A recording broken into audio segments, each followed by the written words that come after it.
Now let us understand the startup configuration for the web applications. So that contains configuring the dependency injection and other startup information. So the first one will be the web API startup.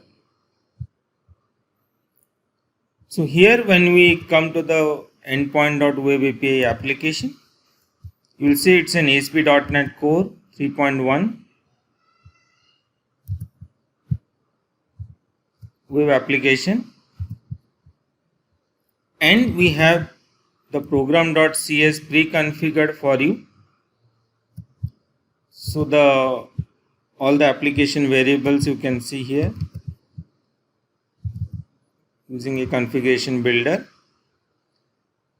and in the host there is a generic host that it follows, you know it well. So we have configured the Serilog for you. So this configuration comes with that minimal, you can change it according to your needs, and we are even giving it default checking of environment variables so that each development or staging or production you can have your own configuration. You can follow this or you can enhance this according to your needs. So we have three extension methods. So we have given you the color console and the performance and the usage. The performance, we will understand the logging in more detail in the logging section. So let's consider we have configured some default logging behavior for you.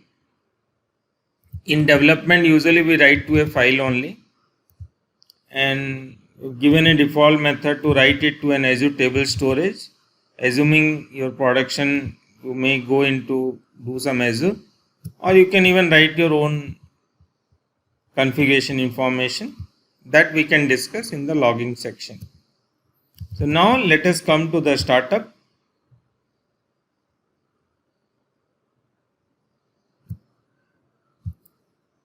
So in startup we have some default CORS policy.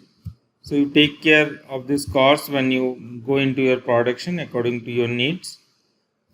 You configure the Swagger web API help files,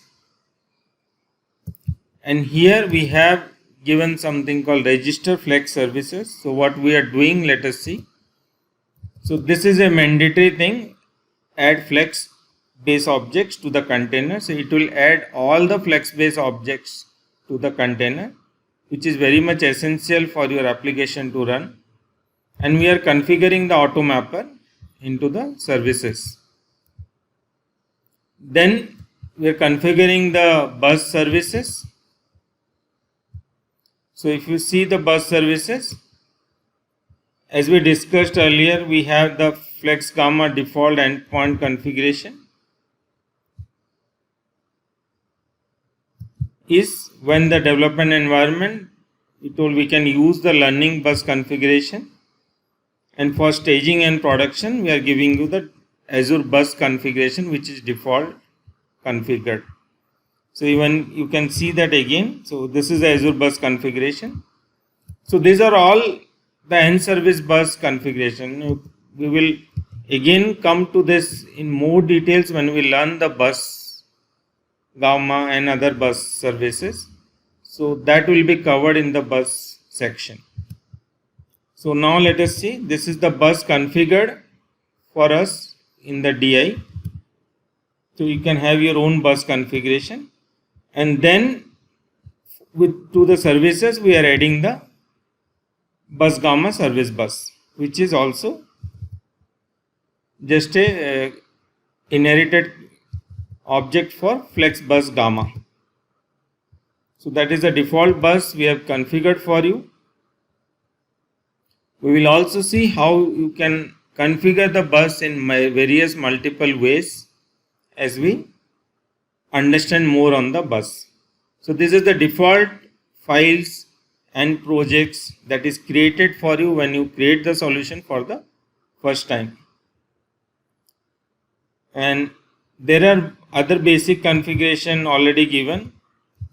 You configure the Swagger UI, and these are the basic. And one more that Flex gives you is use API exception handler. So feel free to change or add things as you need in your projects.